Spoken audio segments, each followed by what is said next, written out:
Find more leads than you can even process. That's multiple listing service. That's the MLS for your real estate agents. Absentee owner information. Find the cash buyers and flippers in any market nationwide. Pull a pre-foreclosure list. And don't forget, you got to find those comps. Get nationwide access with multiple filters. Powered by PropStream at wokesource.com. Get your 7-day free trial today. Wokesource.com. That's wokesource.com. Get your free real estate joint venture agreement and get notified of upcoming shows. Text JV to 636-330-1444.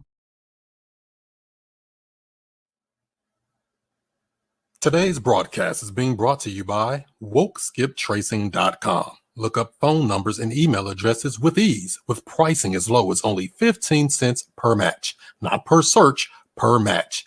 If there's no number or email address, you don't pay. Get accurate data in just minutes. WokeSkipTracing.com. That's WokeSkipTracing.com. You may have heard the saying, the fortunes are in the follow-up. Now there's a brand new system that is great to help you cold call, text message, drop voicemails, and so much more, all automated. You don't have to remember anything. Just set it and forget it. All you have to do is speak to people. Check it out, wokereply.com. It's a multi-touch marketing campaign where you can schedule to send text, voicemail, email, and even live calls all on autopilot. Check it out today, wokereply.com. That's wokereply.com.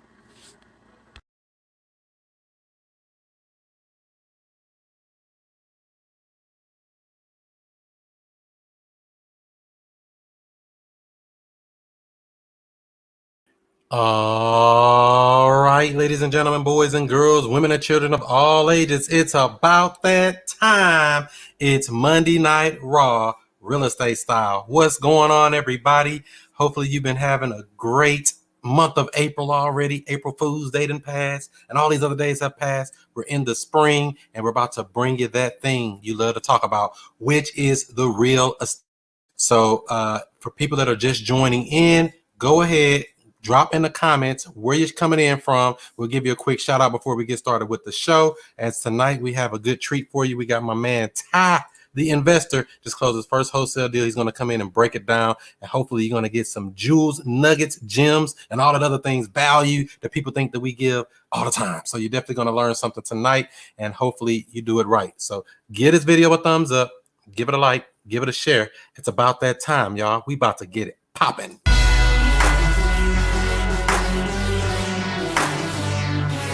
And we have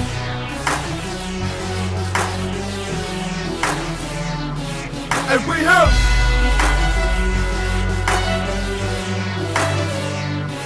and we have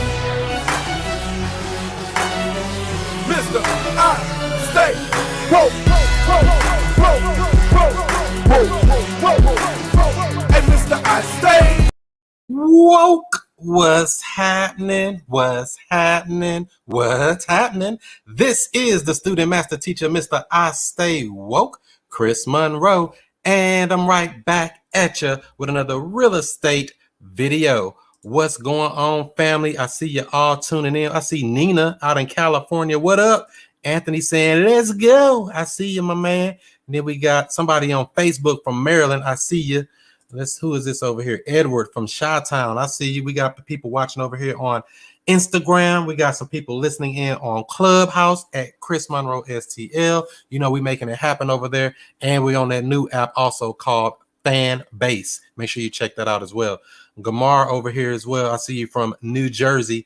I see you. I see you. So hopefully you all are ready for this tonight. I got my man Ty. He's in the green room. He about to come out swinging and bucking and swinging. So what's up, Ty? How are you today? What's good, man? I'm doing great, man. I'm doing great. How you doing? Man, I'm trying to make $1 out of 12 cents. You know how it is. I heard that, man. So for people who may not know, give us a little bit of background. Who are you, Ty, and what do you do? Yeah, man. So for everybody, first off, I want to say thank you for having me on, Chris, man. I really appreciate it, man. I appreciate the opportunity to come share my story, and hopefully we can give some value to the people and inspire and motivate people to keep going. So a little bit about me. My name is Ty Franklin. I'm out here out of Atlanta. Been wholesaling since November, so it's probably going on 7 months now, or something like that. Can't even keep track of the time anymore, man. But yeah, so my career started in trucking and logistics, right? So pretty much my day-to-day, I currently work at 8 to 5. So that's my full-time job. Been doing it for 6 years now.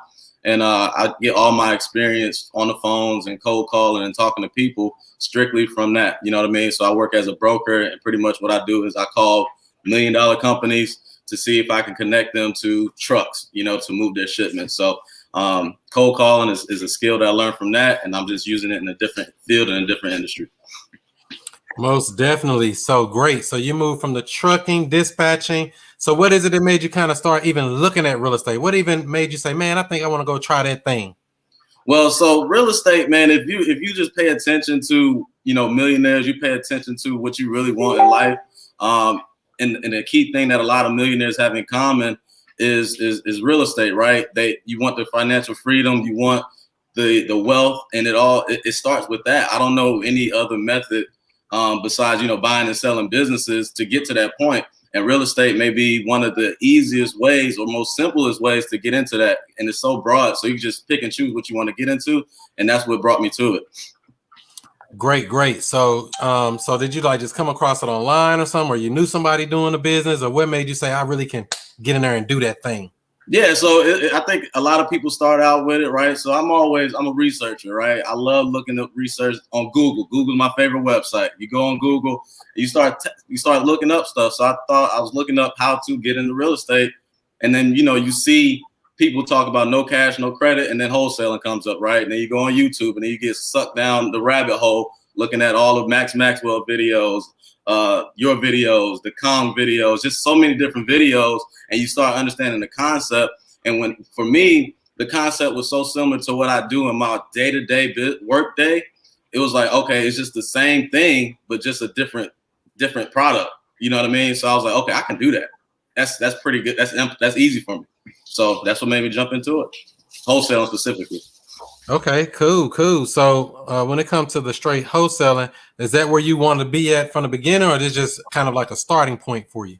I want to do the wholesaling for the starting point. I'm gonna utilize wholesaling the strategy because that's what it is. You know what I mean? Some people say they are a wholesaler, but wholesaling is actually a strategy that any investor can utilize, right? So my goal is to utilize the wholesaling strategy to create capital to buy multifamily units, to create monthly cash flow, and that's how you get that financial freedom, and that's how you build that wealth and buying units and units. That's my goal. And obviously I want to keep the wholesale business, right, the wholesale side of things, so I can be able to create capital, or if I want to keep a property as a rental, I can do that. So I have the option to do what I want to do. So you say wholesaling is more of a strategy. So for people who may be kind of new to this thing called real estate investing, what the heck is wholesaling, Ty? So pretty much wholesaling is you find a seller who's looking to sell a property. They may not be looking to sell it, but they're in a distressed situation. They need help some kind of way. They can't list the property on the market to an agent for whatever reason, or they just choose not to, right? So what they do is, what we do as wholesalers, or investors utilize the wholesale strategy. We contact them and provide the solution of reaching out to them, and we get the property under contract for a low price, or a price that works for them. And then we take that contract, we assign the rights to the property to an investor and buyer, who then we get that profit from. So for example, if the seller wants to sell a property for, we agree to the price for $80,000, right? And the property's worth, let's say $200,000 after it's all fixed up. So I go to an end buyer, an investor buyer, and I offer it to them for $100,000. Right, so I get that $20,000 assignment fee, and that's profit in my pocket for connecting those dots and making that relationship. Right. That's what I'm talking about. That assignment fee, quick cash, like being at an ATM. I know that's right. So can anybody get into this type of business, in your opinion, Ty? Absolutely. You don't need you don't need that much money, right? You don't need credit, right? You don't need any licensing. You do need some training. You got to get some training from somebody or somewhere, right? And then you also need hard work, You got to be able to hustle. You got to have grit. You got to have determination, and your dreams got to be bigger than what you got going on right now. I can definitely agree with that. It's definitely a hustle, wholesale and real estate. So great. So everybody that's joining in, make sure to give this video a thumbs up. Show my man Ty some support. And he is giving his time today to break this down for y'all. Tell us a little bit about that deal, how you found it, the numbers, the whole shebang. The floor is yours, Ty. Absolutely, absolutely. So this deal, man, so it started, so I utilized PropStream. That's where I got the property from. So I pulled a vacant absentee owner list from PropStream, and pretty much I cold called it. You know what I mean? So I cold called, got in contact with this one woman who had a property that was vacant. She was an absentee owner. She lived in the county, but she didn't live in that property. And, you know, the first conversation was pretty much, hey, you know, this is Ty. I was looking at this property here on 123 Woke Street, right? Seeing if you'd be interested in selling it. And pretty much she was like, yeah, I'll be open to selling it, but I'm busy right now. Could you just send me an email with some literature or some literature is what she said. So I was like, okay, exactly what do you mean by literature? She's like, just a little bit of information of what you do, etc. So I got her email address, sent her the email. Pretty much what I sent her was a company commitment.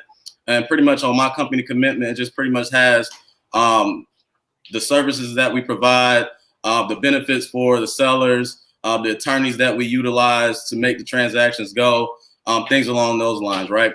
So this happened in November the 16th, right? So I called her. She didn't pick up the phone, ghosted. But like I said, she said she was busy. So I was like, okay, let me just keep following up. So I finally got back in touch with her in February.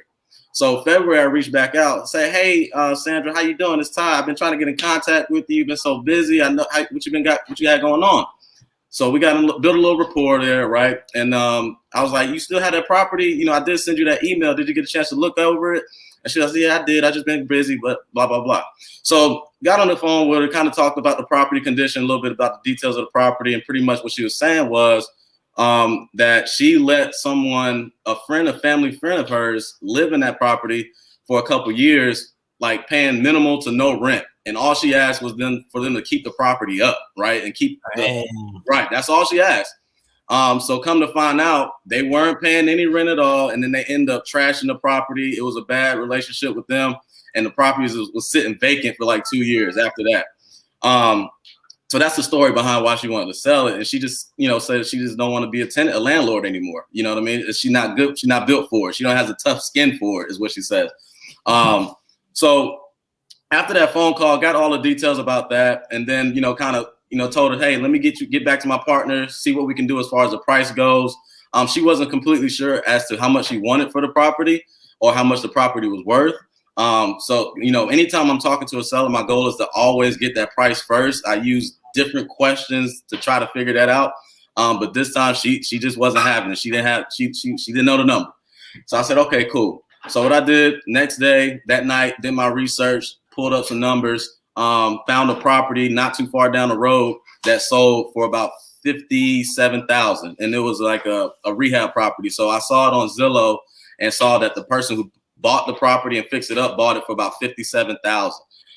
So I'm like, okay, cool. Let me do a little bit more digging. So I did a year back to find a comp and I found a comp right next to it. The property right next to it sold for about $35,000. Yeah, so it sold for like $35,000. So I told her, I said, you know, I was unsure what to offer, right? Because it wasn't that much data. This area is not the best area for investing. So I highly recommend anybody who's doing wholesale and sending offers, make sure you're in the area that buyers are actively buying in, okay? And make it a whole lot easier, right? So I wasn't able to find comps until I found that one right next door. So I was like, yeah, we were looking to be probably around around 35,000. And she was like, yeah, 35,000 it sounds about right. So that really blew my mind because I wasn't expecting her to agree to it. So I'm like, okay, 35,000 for the house next door. It was like 2 years ago. The price value went up. So okay, cool. I can get it off for that, you know, 55,000 or whatever that I saw down the street. Mm-hmm. So come to find out, So this, mind you, this is virtual. So in order to get photos and pictures and videos of the property, I posted an advertisement on Facebook, right? So I hit Facebook Marketplace, I hit Facebook buy, sell, trade groups in that area, in that city. And I put an ad saying, hey, looking for a photographer to take pictures of this property. I will pay $50, right? So this is important because this is how my buyer came to the table, right? So I found somebody reached out to me, and it was a realtor. So the realtor, I was so grateful that I was a realtor because, okay, she knows how to take photos for the most part. She knows what I'm looking for. So I paid her $50. She sent me 80 photos and like 5 videos of the entire house. It was great. And I was like, hey, you know, if you have any cash buyers that you know of, just feel free to let me know. We can partner on the deal. I can cut you, 10% or $1,000, whichever is greater of the profit, right?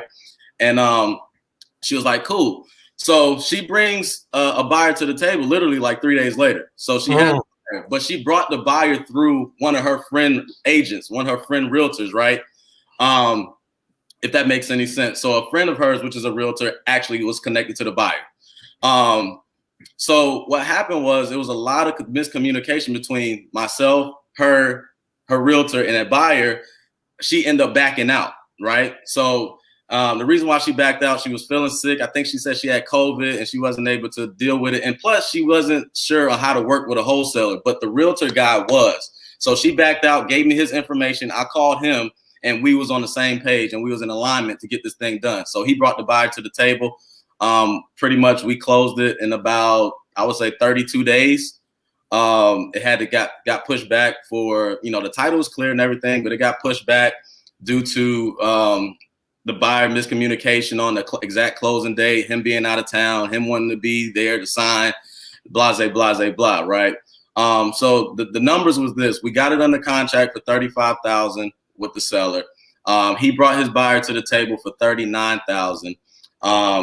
And then I gave him $1,000 for bringing the buyer to the table, and then I walked away with $3,000 for it in my pocket.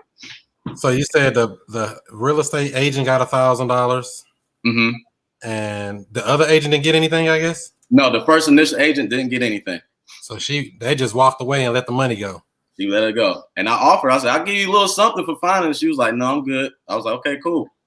Right. So you did mention something too about this deal being virtual. So how were you able to figure out? Did you get to see the property at all, or everything was, you never met this seller still to this day?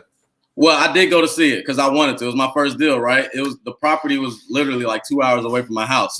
So I was like, okay, I wanted to go see it. So for my first one, I made the drive. I met the seller there. And we had a conversation. I gifted her with a basket, to show my appreciation for trusting. Whoa. Wait a minute. You gave her a gift basket, Ty? Come on now. Ain't nobody else doing that. Wait a minute. Bring that back. What you say now? I gifted her with a gift basket. It had like candles, spa stuff in there because she said she was busy. So I was like, okay, let me give you something to remember me by, besides just the check that you might spend in the next month, right?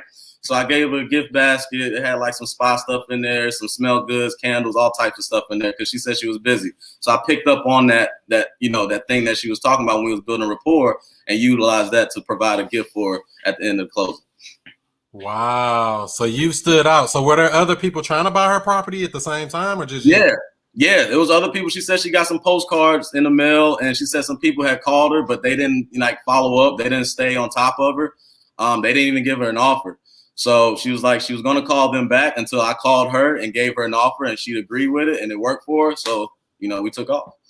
So you went out and met her and had her sign a contract physically, or was it through DocuSign? No, we did DocuSign to sign the contract. I didn't see her until the closing day.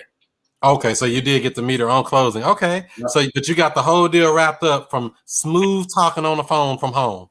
Yep, and it was literally, I kid you not, it was one call to send that email to her with the literature, and then it was a second call to talk about the property more in depth, and then it was that third call to give the offer and send over the contract. So it's literally 3 calls got it done.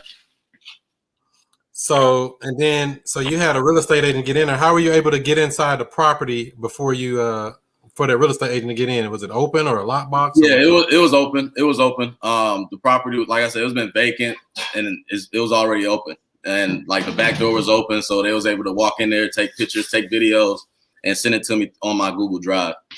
So did this house need a lot of repairs? Tell me more about the house condition. Yeah, so it was beat up, man. It was beat up. It wasn't like a complete gut job, but it needed about $70,000 worth of work. Yeah, but it was on a nice sized lot. It had a big shed in the back. It was full of stuff, man. It was all types of stuff in the house based off the pictures and the videos that I've seen. And pretty much like the dude that lived in it, her family friend, like knocked down a wall, trying to do some renovation, and she was just like over it.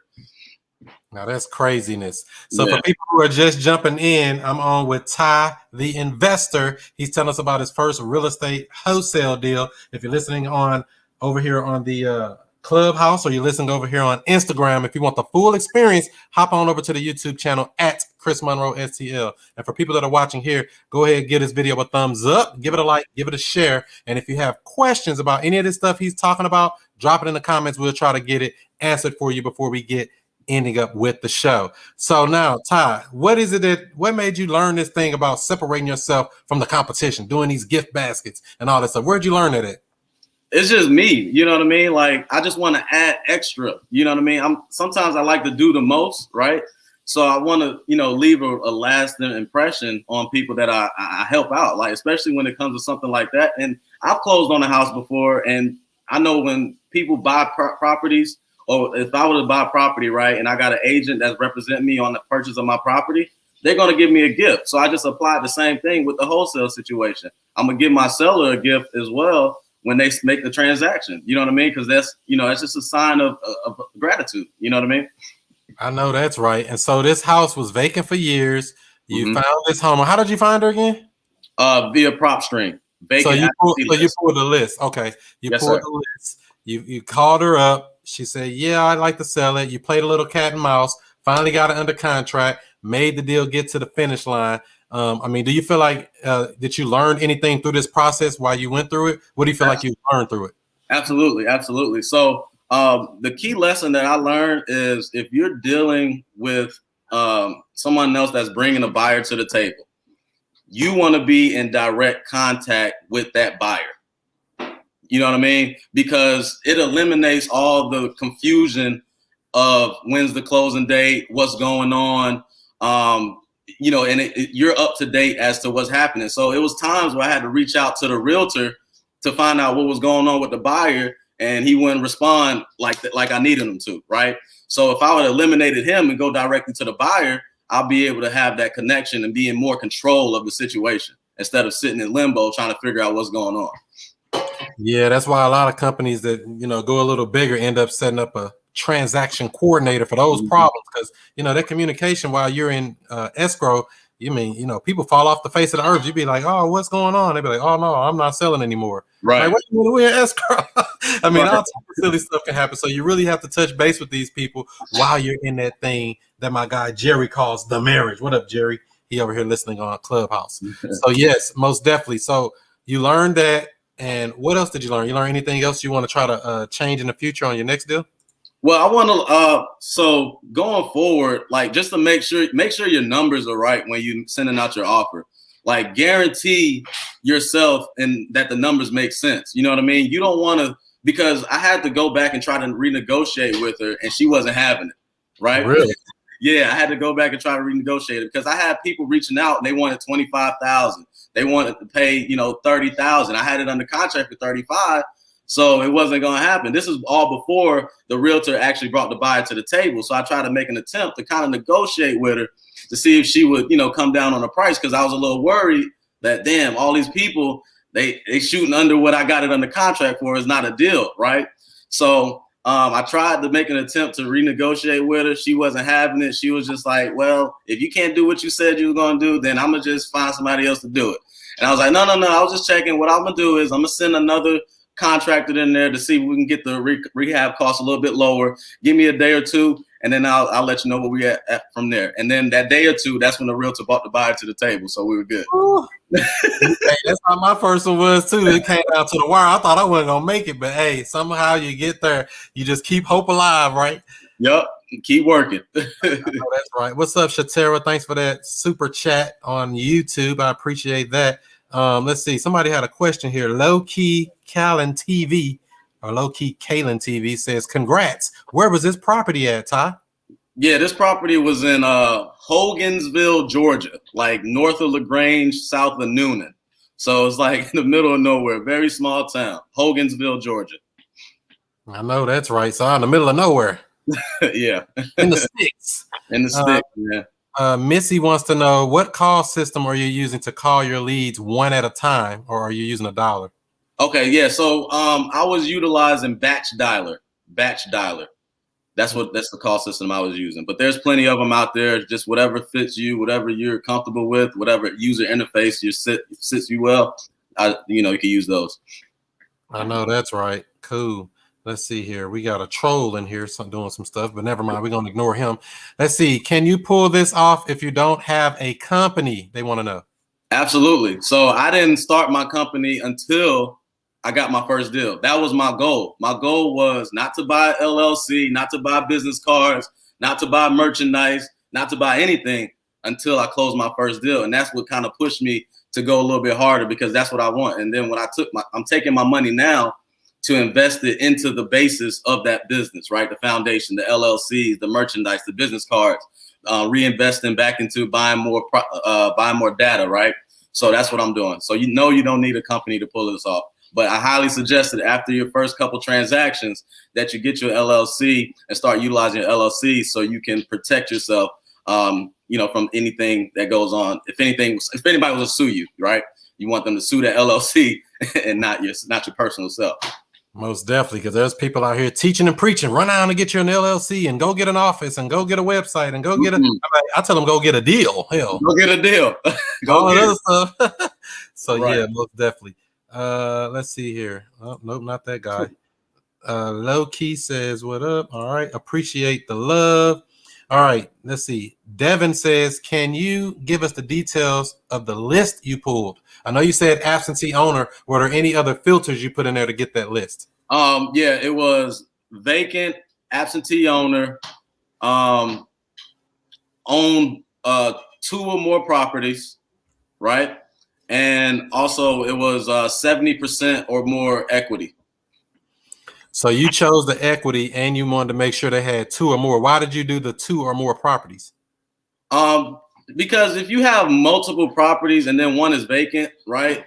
Obviously one you're living in, and then you have a property that you own that's vacant and it's just sitting there, it's costing you money. You're paying money on taxes on that property every single year. You know what I mean?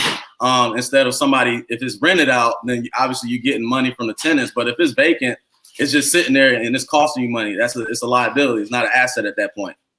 100%. You don't want that happening. Brandy say, "I started backwards. I got the LLC and everything first. Wish I could do different." Did you get a deal though, Brandy? That's what I want to know. You can get the LLC, but did you get a deal? I want that deal to the finish line, not no under contract, just all the way to the finish line. So do you have any other deals under contract right now, Ty? I actually have some land that I'm working on. It's tough. Land is, and it's like on a super inclined slope like that. So it's really not that buildable, right? So I'm working on that. I don't think I got it at the right price. But I have someone else helping me try to disposition it, an actual disposition company that focuses on that. So hopefully they can get that done. And right now I'm about to send a contract over to a seller who has 4 properties, selling them all in a package. So that's what I'm gonna do tonight. That's cool. That's cool. Marlon says, "How much does an LLC cost?" I guess that depends on what state you live in, what city, what county you live in. For me, it was only $100. Oh, y'all paying too much. It's only $50 in Missouri. Oh man. And we don't have no annual fees and all that. Do you have that there where you got to pay annually or something like that? You got to reset. Yeah, you do. Mm-hmm. We don't have that in Missouri. We cheating over here. Oh man. See here. Zion says, "Hello. So to do my first deal, I don't need an LLC?" You don't need an LLC. No, Zion, you do not. Use your personal name for the first one. You utilize that profit from your assignment fee, and then you go start your LLC. Cool. I know that's right. So take me back to the scenario where you said you were looking for cash buyers. What kind of marketing were you doing to find these cash buyers? And then also what kind of feedback were they giving you about their property? So my primary marketing for the cash buyers on this particular deal was Facebook, right? So Facebook Marketplace, and then Facebook groups in that area. So I created like an advertisement on the Facebook Marketplace, and then I had people reaching out to me, messaging me. First, you got to qualify these guys out, right? You got to see if they're actual cash buyers and not other wholesalers that's trying to take the deal and daisy chain it, right? So, you got to qualify them. You ask them qualifying questions or vetting questions, right? How many properties have you purchased, this year? Are you actively buying in this area? What are you currently working on in this area? Can you submit $2,000 non-refundable deposit? What else? If I send you over the assignment contract today, will you be able to sign it in 24 hours and submit that deposit over to the attorney, right? So you got to ask those qualifying questions. A lot of times wholesalers, you'll know if they're wholesalers because they won't answer those questions for the most part, and they'll just kind of ghost you. But the real serious buyers, they'll answer those questions and make sure that they're solid. So primarily it was through Facebook Marketplace. And then I reached out to a couple realtors in that area and asked them if they had any connections with any cash buyers. And that's pretty much how that went down for this particular deal. And so for that person who was in buyer, what was their plan with it? Do you know? Were they going to move in it themselves, use it as a rental? What was their purpose or their plan? I have no idea. I haven't seen the person, haven't talked to the person at all. Wow. So who knows? Because, that might be a buyer for other deals in that area. You never know. Absolutely. They might be looking to buy more. I mean, you want to look that up and say, who's on that thing? Let me look them up. Put them on your buyers list. That's a real buyer that really closed. Yeah, for sure. So that's what I try to do. Get back to the same people, make them a repeat offender, a repeat customer, that is. All right. And so let's see here. So when you were doing your negotiations, can you give us some tips or some strategies to be better negotiators? Yeah. So one, be confident, right? Do your research, do your data analysis, know your number. Like, right. If you see a property sold for X and if you get it, you need to be at this number, be confident in that. If they don't agree to that, you need to be able to bring that information to the table. I say, so for example, that property that I said that I saw initially down the street sold for around 50-some thousand. That property was in better condition than mine. So that's why mine sold lower, right? So being able to understand the condition of the properties that sold next to it or in that area is very important.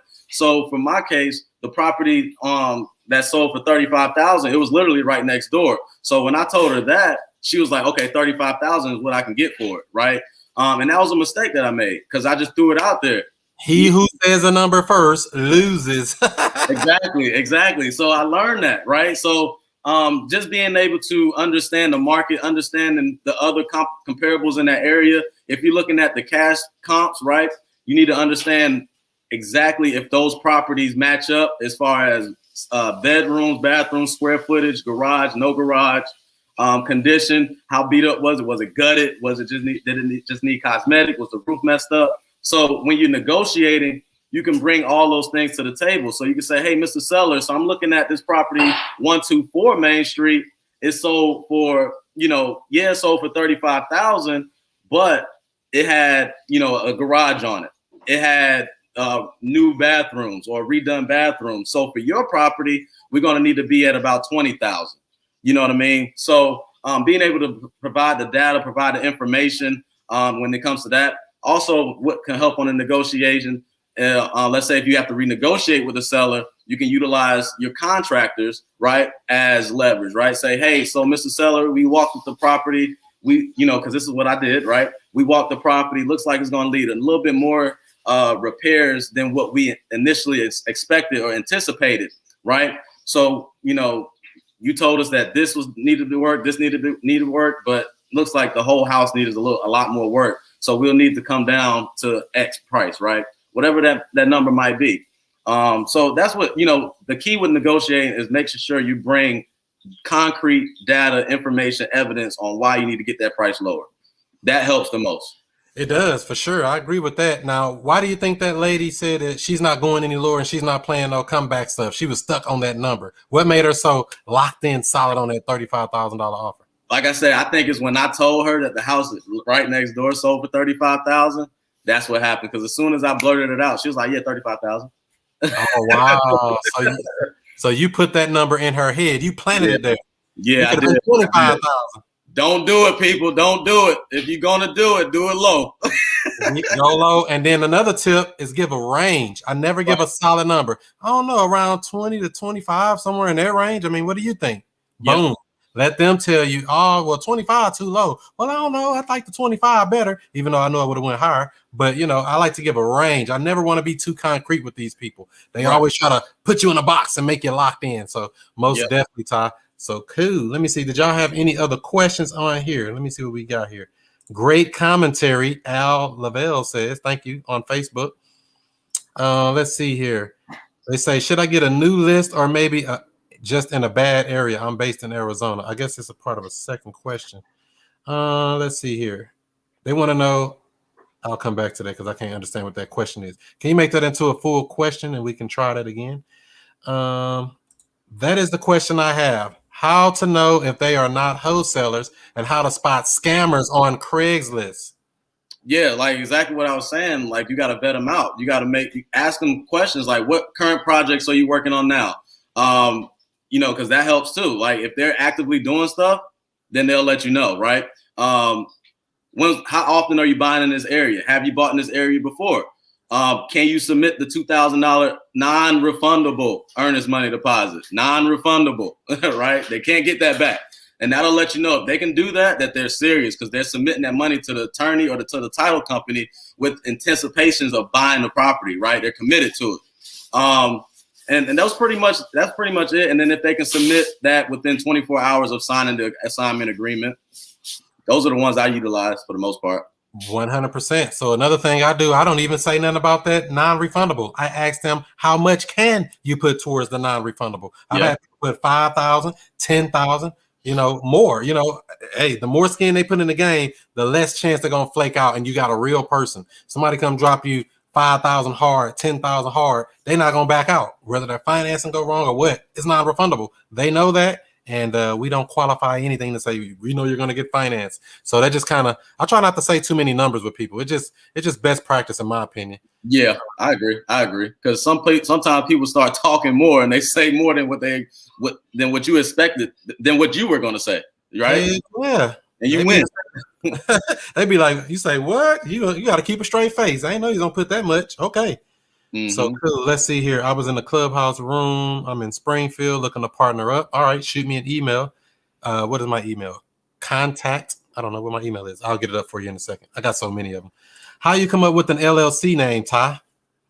Well, so my LLC name is Property Jet, right? So I was thinking about something that, because what we do is we get people, we buy properties from sellers fast. So my slogan is sell your property fast with Property Jet, right? So that's pretty much where it comes from. Like they're playing on a thing up here on the screen. That's it. There it is, right? So, but you can be creative. Do what you think sounds good. You can do it in your family, right? You can do it whatever you want to do. However you want to do it. I know that's right. So cool. So what do you plan on doing in the future? You said you're gonna keep wholesaling, or you're going into some buy and hold, some Airbnb, some creative stuff. Where are you gonna be at next year this time, Ty? All that, man. So I want to keep the wholesaling business, right? Like I said, I'm gonna utilize that to build capital to fund all these different ventures. Airbnb, I'm definitely gonna get into that, right? Short-term rental space. I want to own a few multifamily units, right? So it can be 4 units, 8 units, but I definitely want to have some units. Single family homes. Every 3 or so wholesale deals, I want to purchase a property. That's kind of my go-to plan going forward. So as long as the capital is there and it makes sense, the numbers make sense, that the property makes sense to me, then I want to keep it. You know what I mean? Because that's how you build that portfolio. I don't want to get too caught up in the money, right? So I want to take that money and invest it into other ventures, whether it's Turo, right? Buying more vehicles. Oh, yeah. Right? Or whether it's buying multifamily units or grabbing Airbnb units or utilizing my single family homes as Airbnb units as well. So something like that. Most definitely. You got to have some goals and things to go for because you just don't know. I mean, there's so many things you can do once you get into real estate because you start getting, one, your time back, and then two, you start getting capital, that money, that cold hard cash, and then you got to do something with it. Don't just take it and spend it on junk. Reinvest it into other things and other businesses or back into the business you're in. So other than that, Ty, let me see here. I got another question for you. What kind of books, podcasts, and other resources would you recommend for somebody that wants to get into real estate and or this entrepreneurship game? I recommend my guy, Chris Monroe. That's a good resource, great resource. Books, I would recommend Never Split the Difference by Chris Voss, right? It's a negotiation book. I recommend The Magic of Thinking Big. It's a mindset book. What's another book I got here? And then obviously you got the other ones, the Rich Dad, Poor Dads and stuff like that. I recommend those. As far as podcast goes, I recommend Earn Your Leisure podcast. I recommend the Social Proof podcast. Any podcast related to my God, David Shan, shout out Sleepers for Suckers. Man, yeah, love that because it opens your mind up to different things, right? So I recommend those. Yeah, and then resources, you can utilize Facebook groups, you can utilize, Chris Monroe, you can utilize Clubhouse, right? Connections there. There's a lot of people making connections there, and just don't be afraid to reach out to people. That's what I recommend. I know that's right. Cool. Let me see if y'all have any other questions over here before we wrap this thing up. So how do people connect with you, Ty? If they want to connect with you outside of this, say they watching this on a replay, like I kind of like that guy. He talks smooth. I want to be in his groove. How do they find you? Yeah, you can find me on Instagram at Ty the Investor. That's TYTHEINVESTOR. Ty the Investor on Instagram. How often are you doing like your live streams and stuff on here on IG? Typically I do them on Saturdays. So maybe twice a month. And then what is it that you're doing on this live stream for people who may not know? Yeah, so on Saturdays, because that's when I have to do the majority of my cold calling because I work a full-time job, right? So that's another thing. If you work a full-time job, which most people do, you have to create the time. You have to sacrifice other things. You have to change your mindset and change what you're doing on your daily routine, right? So on Saturdays, I used to lay in bed till 11, 12 o'clock, or I used to go out and hang out with my friends or whatever. Now, Saturdays, I'm up a little bit earlier, getting prepared to cold call from 11 to about 3 or 4 o'clock. So on those days that I go live, I'm cold calling like cold leads, just pure cold leads. I have a list that I need to go through, or some people that I haven't gotten in contact with before, or whatever the case may be, and just pure cold call. Just raw, like bang. Just don't even if they answer or not. I'm just gonna start talking to people. Raw. That's what I keep telling people. I had a guy the other day I was speaking to me. Yeah, I've been in the game 4 months. I said, you been talking to some sellers or what? No, I'm just, doing my research. Man, you gotta start talking to people. You can't sit on there waiting. Right. Won't get fed. Let's see here. They said they might have missed the beginning. How long before you got your first deal, Ty? I started in November and I got it 2 weeks ago. So I don't know the math on that. 7 months. February, March. That's only 3 months, 3.5 months. November, December, January, February, March. Yeah, about 4 months. Okay, 4 months. I thought it was like 6 months. Let's see here. Ursula wants to know if the seller has a mortgage on the property, who pays that off, the seller or the buyer? Ooh. So if the seller has the mortgage on the property, basically, if you're wholesaling it, right, because there's different strategies you can utilize in this, right? So if you're wholesaling it, whatever that offer is, the buyer is going. That comes out of the seller. Whatever you get from the buyer, right? The seller, that comes from the seller. If that makes sense. Comes out of the seller's proceeds. Proceeds, yeah, it comes out of the seller's proceeds. So if there's a mortgage for $60,000, a buyer has you made an agreement the buyer agreed to purchase for $100,000. The seller is only going to walk away with $40,000. Right. There you go. So, yep, that's how our paperwork is structured. Buyer is responsible for all closing costs minus any mortgages, liens, or unpaid taxes. That's how ours is worded. So, You know, that stuff comes straight out of the seller's proceeds. We don't even have to negotiate it. It's already in the paperwork. Yep. So cool. Let me see here. Any other questions from the family? Let's see here. Low key giving you some exclamation points. So anything else you want to share with us before we wrap this thing up and do some more woke stuff, Ty? Yeah, man. Just want to say, you know, for anybody out there that's still, you know, trying to get that first deal, man, just keep going. Just keep going. You have to talk to people.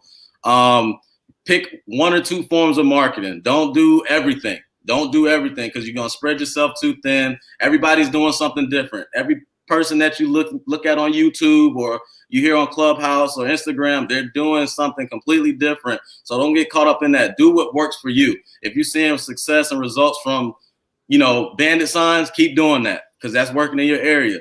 If you're seeing success and results from cold calling, keep doing that. So focus on that, right? If you're afraid to cold call, just make it simple. You're looking for people that want and need to sell, period. They want and need to sell. If they don't want to sell, you put them on a campaign to follow up later, 3 months, 6 months down the line. If they want to sell, that's who you want to talk to. And that's when things get good. So don't be so down on yourself when people are telling you no, no, no, no, no. That's part of the business. Just expect that. Now you're looking for people that want and need to sell. And then once you find that, then you just have conversation. It's all conversation after that. You're talking about the property as if you want to buy it, right? You want to know about the property on the inside of the property as if you're buying that property. So put yourself in the position of you being the actual buyer because eventually you will be the actual buyer, right? So you need to ask those questions about the property as such, right? So just don't be afraid for people to say no, cuss you out. It's going to happen. Don't take it personal. It's business, right? Just keep it moving, smile, and move forward. You know what I mean? Your next deal is literally 1 phone call away. You'd be surprised. Yeah, you just don't know. A deal can fall in your lap. Wouldn't even know what to do. And it'll come from other ways too. You know what I mean? Exactly. Referrals work great. So what is your thoughts in when it comes to wholesaling versus virtual wholesaling? You like virtual better? Absolutely. Absolutely. So I think virtual is better in a sense because you're able to cast a wider net, right? You're able to go after more properties. You're able to put yourself in markets or different areas, and you don't physically have to be there, or you don't physically have to look at a property or talk to a seller in person and negotiate in person. So this works great for that person who is more so on the introverted side, don't want to talk to people face to face or feel a certain type of way talking to people face to face. Is perfect for that. And then obviously time. So, and for example, if I'm spending my time 2 hours driving down to see that property before I get it under contract and they don't want to agree to my price, I just wasted 2 hours where I could have been calling how many people? Who knows? 200 people at that time, right?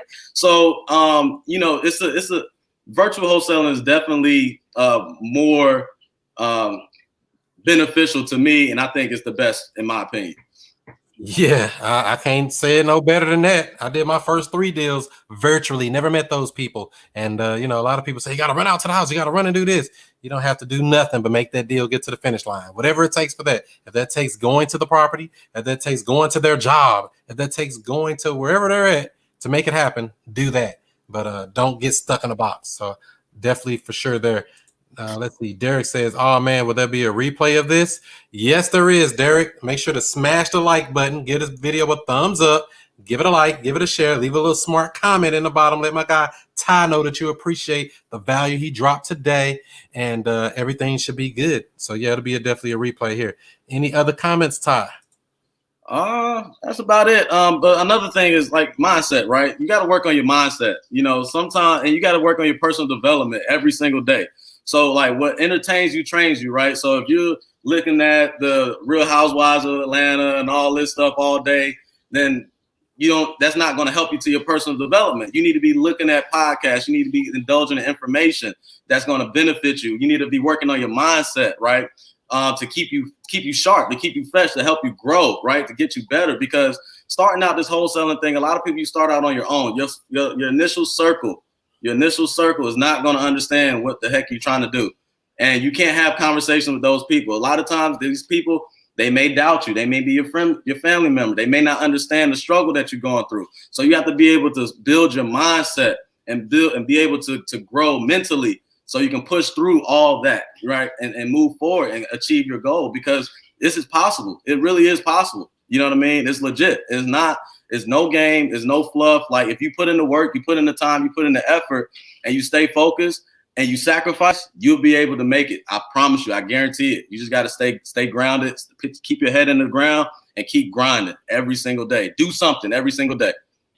Do that work. My guy, Ty the Investor, Instagram. Make sure y'all connect with them. Give them a shout out. Take a screenshot of this. You can take a screenshot of this. Share it up in your Instagram story. Tag us in it. ChrisMonroeSTL and Ty the Investor.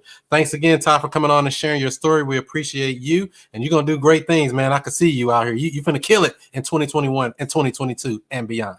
Appreciate it, Chris, man.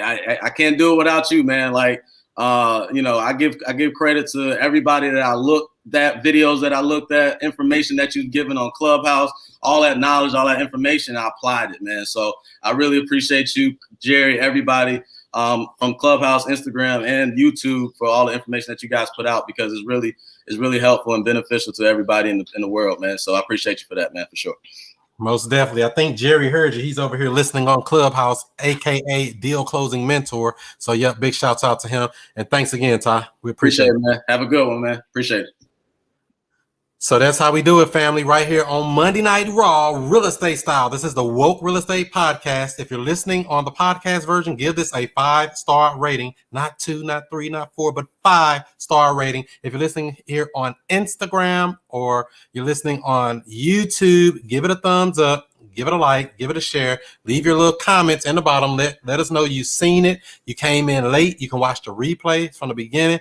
He dropped a lot of nuggets on you. Hopefully you can learn something from it, and not just learn. I want you to implement, not just learn something, learn it and go use it. What is knowledge that you don't use? Dead knowledge. And there's a lot of people that went to that dirt nap without doing nothing. There's a lot of knowledge that went to the cemetery. We don't want that to be that. We want you to act on it and definitely go be great.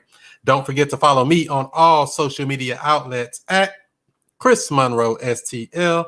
That's Snapchat, that's Twitter, that's Instagram, that's Facebook, that's YouTube, that's TikTok, and especially Clubhouse at ChrisMonroeSTL. All right, Dana, I see you. Thank you. Let's see. Miss Bridges, thank you as well. Hey. Derek, see you. I see you. Who is this over here? Great information, guys. Which is better, properties in your personal and or LLC? Yes, different strategies for that. I hold properties in a trust. 5-star for sure. I appreciate that, Al. We need it. Nice show. So don't forget to subscribe if you haven't already. We got some good upcoming shows coming up for you in the future. So do what you do. Be who you be. And I'll see you before you see me. Peace.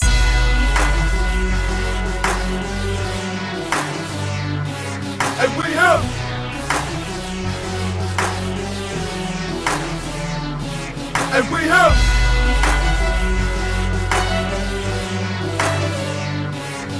have Mr. I Stay Woke. And Mr. I Stay.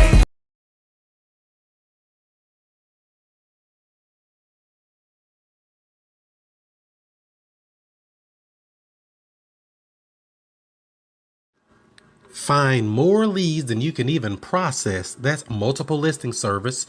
That's the MLS for your real estate agents. Absentee owner information. Find the cash buyers and flippers in any market nationwide. Pull a pre-foreclosure list. And don't forget, you got to find those comps. Get nationwide access with multiple filters. Powered by PropStream at wokesource.com. Get your 7-day free trial today. Wokesource.com. That's wokesource.com. Get your free real estate joint venture agreement and get notified of upcoming shows. Text JV to 636-330-1444. Today's broadcast is being brought to you by WokeSkipTracing.com. Look up phone numbers and email addresses with ease, with pricing as low as only 15 cents per match. Not per search, per match. If there's no number or email address, you don't pay. Get accurate data in just minutes. WokeSkipTracing.com. That's WokeSkipTracing.com. You may have heard the saying, the fortunes are in the follow-up. Now there's a brand new system that is great to help you code call, text message, drop voicemails, and so much more, all automated. You don't have to remember anything, just set it and forget it. All you have to do is speak to people. Check it out, wokereply.com. It's a multi-touch marketing campaign where you can schedule to send text, voicemail, email, and even live calls all on autopilot. Check it out today, wokereply.com. That's wokereply.com.